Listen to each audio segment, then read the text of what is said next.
Hi everyone, let's talk makeup, and today I actually want to start what will hopefully be one of a series, but I'm not 100% sure I want to turn this into an end of the year series or not, because there are a ton of end of the year series and I like them.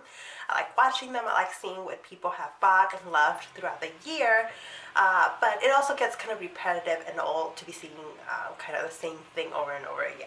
But one thing that I was excited to share with you all is the palettes that I've purchased in 2017. But anyways, so I've bought quite a few palettes this year. I'm sitting with all of them up front here, and I thought about dividing them into categories and all that. But you know what? I thought what might be most useful is actually for me to just kind of talk through the palettes that I've purchased in 2017. And give you really quick short reviews of them, so just my thoughts on it, and that might be more useful than anything. A lot of these palettes are still out there, and so it might be something that you might be wanting to pick up yourself. So I'm going to start off with, goodness, these are not going to be in order because I have no clue what order I bought these in. So I'm going to start off with one of my most exciting palette purchases this year, and that is the e.l.f. Matte for Matte 2 palette. This is a really, really gorgeous palette. This is what it looks like. So it's all matte and it's all neutral, really gorgeous colors. These two colors are a little bit more interesting. These two. And they are super duper gorgeous. I've done quite a few looks with this palette and it is just really great. I picked this up in store. e.l.f. does have some standalone stores, and so I was able to walk into one and pick this up because I could never find it at my Target or any of my local grocery stores or drugstores. But it is available online, and if you have a standalone store, I really do recommend it. This is a really, if you're into matte shadows, this is a must, I believe. They just came out with a third version of this palette with a really colorful looks, and I actually do want to get it. So next time I'm in or around that store, I will probably be picking it up. Okay, next palette I picked up. So I'm not going to go into themes, I'm just going to skip around. This is the Urban Decay, so a kind of higher, mid to higher end palette. This is the Urban Decay Naked Heat palette. This is the front in case you haven't seen it. So everybody went crazy over this palette, as people tend to do over the Naked palettes. Not as much with this palette. I did see some reviews. People had some issues with it. One, yeah, you pretty much get like one or two looks out of this palette because they're all in the same tone of these like reddish brown colors. So I think that is very much true. This is, by the way, the palette that I'm wearing on my eyes today. But if you're into these kinds of colors, this is a really, really great palette. Let me swatch a couple. So Lumbre is one of my favorite, there we go, shades in this palette. Cayenne is another one. And then En Fuego, oh my god, I love putting En Fuego just all over my lid. And finally, Ashes. So these are some of my favorite shades in this palette, and they're just really, really pretty.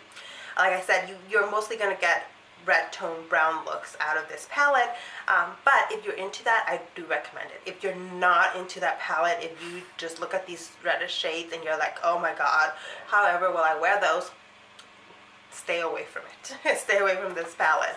I really enjoy it though. Okay, if I were doing categories of these palettes, my most disappointing palette of the year would be this Viseart Petit Pro palette. Now, I do like the way Viseart does these palettes. Like, let me open it up. It's like a whole little gift in there. It does have a mirror. And this one has, what, 8 shades?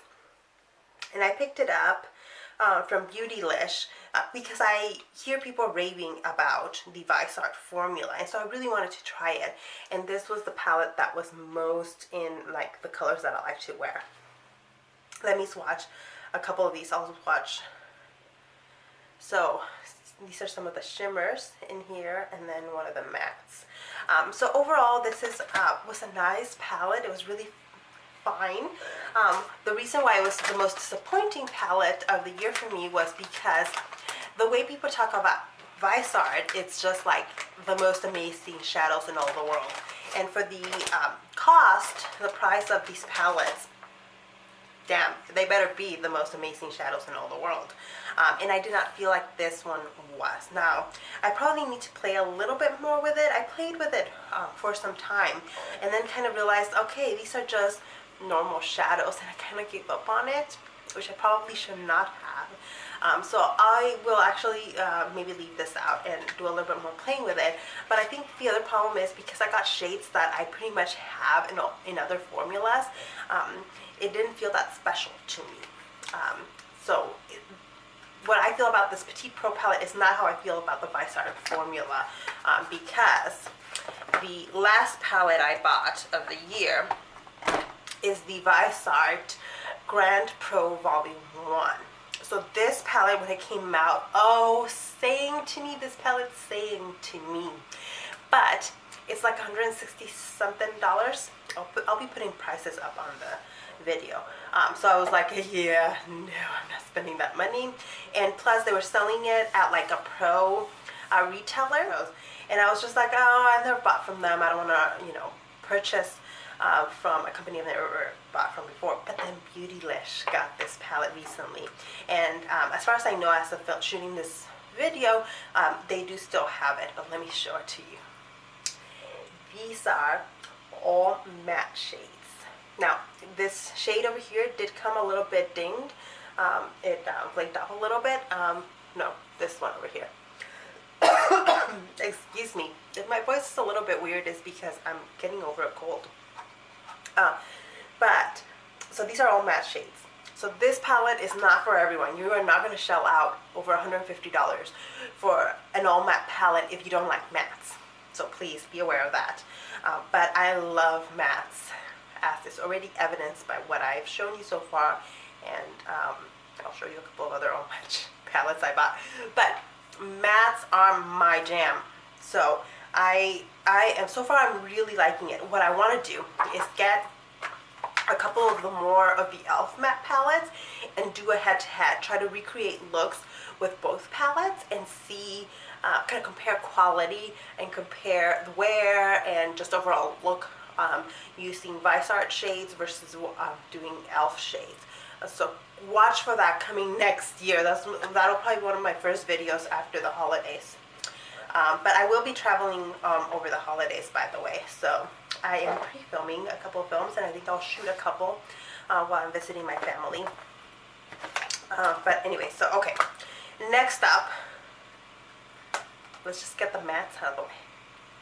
It's the Too Faced Just Peachy Mattes palette. I was so not going to get anything from the Peaches line. I was like, oh my god, total gimmicky. I do not need another matte palette. And then I got this guy. Then I saw the reviews of this matte palette, and I think I actually have a review of it myself. This is just gorgeous, gorgeous, perfect palette, and the peachy tones in this are just perfect.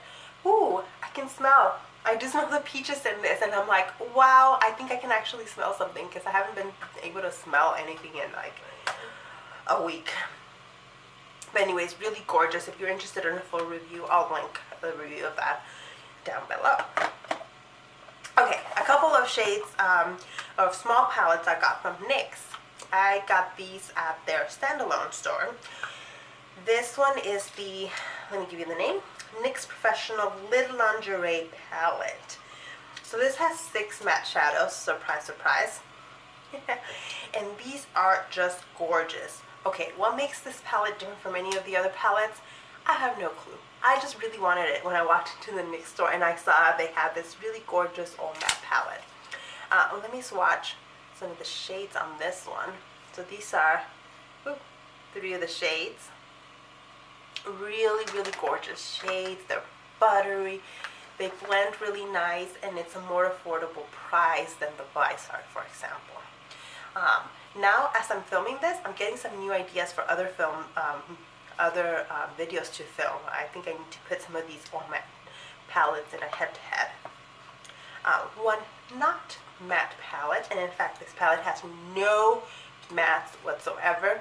It's the NYX Cosmic Metals Shadow Palette. So these are in the same format as that matte palette.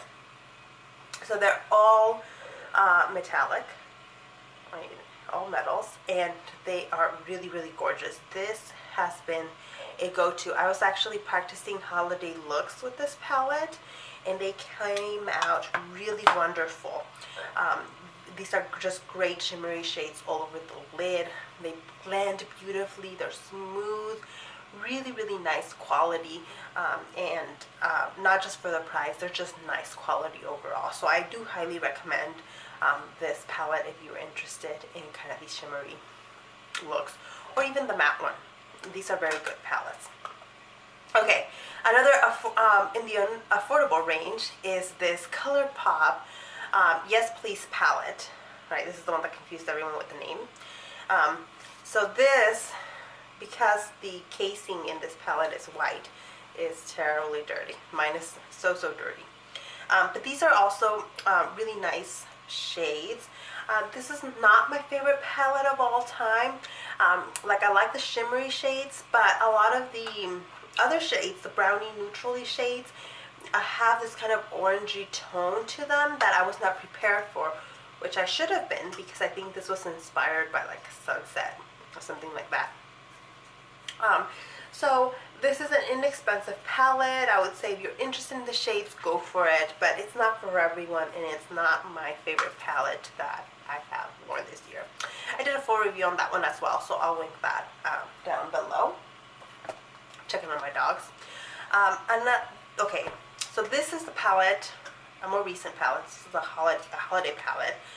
Oh, and let me show you. This is from Smashbox. It has this really pretty holographic cover here, and it's huge. It has a huge mirror, but this is the palette that I am taking with me as I visit my family for the holidays.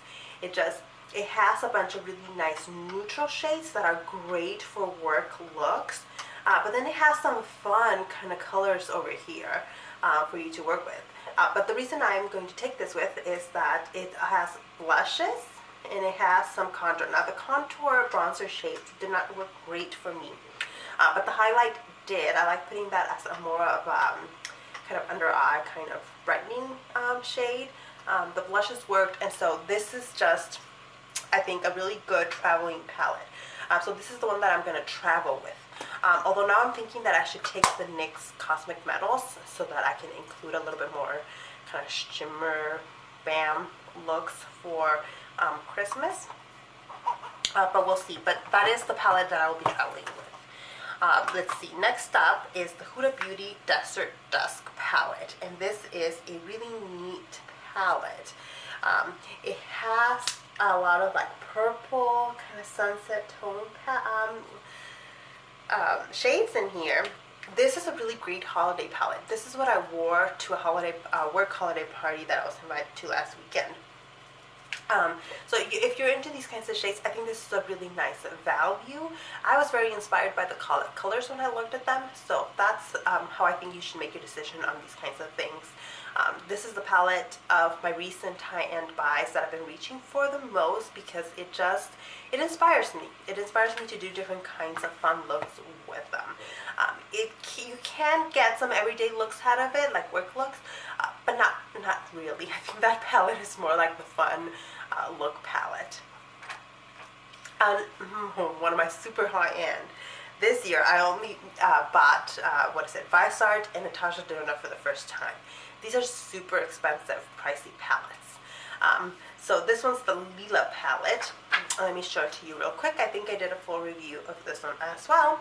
And I really enjoyed this one, not as much as the Huda Beauty though. And these are kind of in the same tone and family. The quality is better in the Natasha Denona, but I am not sure that it is significantly better for me to justify getting any more Natasha Denona. I think I am done buying Natasha Denona. I like this palette. I use it. I will continue to use it, but I think I am done with buying that that kind of in that price range out of Natasha Denona. Next up is the Lorac Mega Pro 4 palette. This is what it looks like in case you haven't seen it a million times already. Oh, there we go. The light is starting to change in this room, but this is a really, really gorgeous palette. I reach for a lot. You can get nice everyday work looks out of it, but also some fun, shimmery kind of looks from it. It's just kind of an all-inclusive palette. It is not my favorite of all the Mega Pro palettes. I think my favorite is still the Mega Pro 1. But it is a really good palette. Ulta's been having it on sale for quite a while, so if you are interested in it, please check Ulta and check the price on it, because I'm pretty sure you can get at least 40% off on it. So I do recommend it. Almost done. Last palette that I bought in 2017 is the Too Faced Natural Love palette. This is a palette that I was not planning on getting. I was not going to get this palette. If I had done an anti-haul, this would have been on the list. And then I went inside in store, and that just basically sold me on this palette. It's totally shifting my color balance, so I won't put it up anymore, but it just has really gorgeous neutral looks. So I've mostly been doing kind of work looks with it, like on days where I had to go to work and I was in a hurry. This was kind of one of my go-to palettes, especially in the middle of, before the holiday releases. But more recently I've been playing with some of these purples out here in the edge. Like I tried on Love Bug the other day, and it is gorgeous. Okay, I'm sorry, my throat is starting to like get really dry and gross. But alright, it is a really, really nice palette. If you don't have a ton of Too Faced palettes, I think this is a good one. Too Faced can be kind of hit and miss sometimes. This one is a hit for me. There's only one shadow in here that I was disappointed in, and that was Fairy Tale, because it's a glitter shadow. More of a pigment, really, a pressed pigment. But every other shadow that I've tried in here, and I've tried most of them at this point, has just been really gorgeous. So, oh my goodness. Alright, those were all the palettes that I bought in 2017. It's a lot of palettes, I'm not gonna lie. And I'm obviously not using each of these palettes every day, but I do rotate through them. I do have a makeup basket that I've been using, and I do go out of my way to kind of reach for different palettes in my collection, and I need it. I need it because I like pulling from different kinds of things. I like getting inspired by the layout and the colors in different palettes, although a lot of these palettes are very similar. But I need that kind of variety when it comes to shadow. Other things like brow product and even blush, I don't need as much variety in, but I do when it comes to shadow, and that's why I tend to purchase a few palettes every year. This year I purchased probably a few more than normal. I would, for 2018, my goal when it comes to palettes is to be more edited and to hold back a little bit more when it comes to buying palettes, because I do already have a lot of shadows. I have quite a bit of variety in my palette collection now, so something, in order for me to spend money on a palette in 2017, is going to have to be something that really grabs me.